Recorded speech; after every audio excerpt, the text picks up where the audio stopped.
Sharing time, yes, with Deputy Boyd Barrett. Agreed. Bring it on. Walking away is not in my DNA. Minister, these are like cheesy lines from a bad Clint Eastwood movie. And I wonder what a woman who's been caught up in the cervical check scandal would think of them. I wonder what an old person who spent a night on a trolley would think of it. And I wonder what a young person who's suffering as a result of your government's neglect of mental health services would think of it. I wonder what they would think about the idea that you should resign as Minister for Health. I think many of them would support that.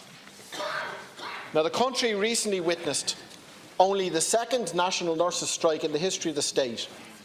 On your watch, crisis in recruitment, crisis in retention, staring you, Minister, in the face.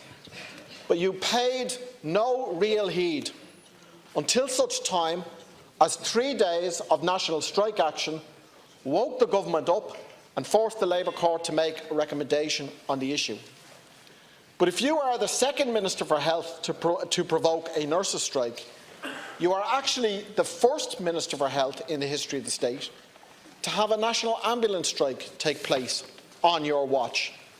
Paramedics took to the picket lines on January 22 and February 15, but not an inch from your department. You have effectively forced them to declare for strike again on Thursday or Friday of next week. The issue here is trade union recognition. You could solve it, Minister, with a stroke of your pen. You say you cannot recognise the union in question, as you already recognise 3 unions in the National Ambulance Service. But this union has more members than 2 of the other 3 put together. And well you know it. You cannot run from this issue, Minister. Now, the costs at the National Children's Hospital skyrocketed on your watch. The tender for electrical systems was 98 million. It rose to 157. The tender for mechanical systems was 107 million. It rose to 177. The tender for the main construction project was 432 million. It rose to 556. Overall, costs ballooned by 450 million. You knew the companies that you were dealing with.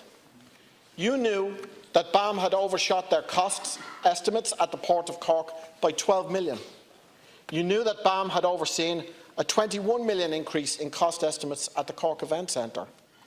Bidding low, winning contracts, and then submitting increased cost claims is nothing new in corporate Ireland. Bring it on. They brought it on all right, and it's the taxpayer who will be forced to pay again on your watch.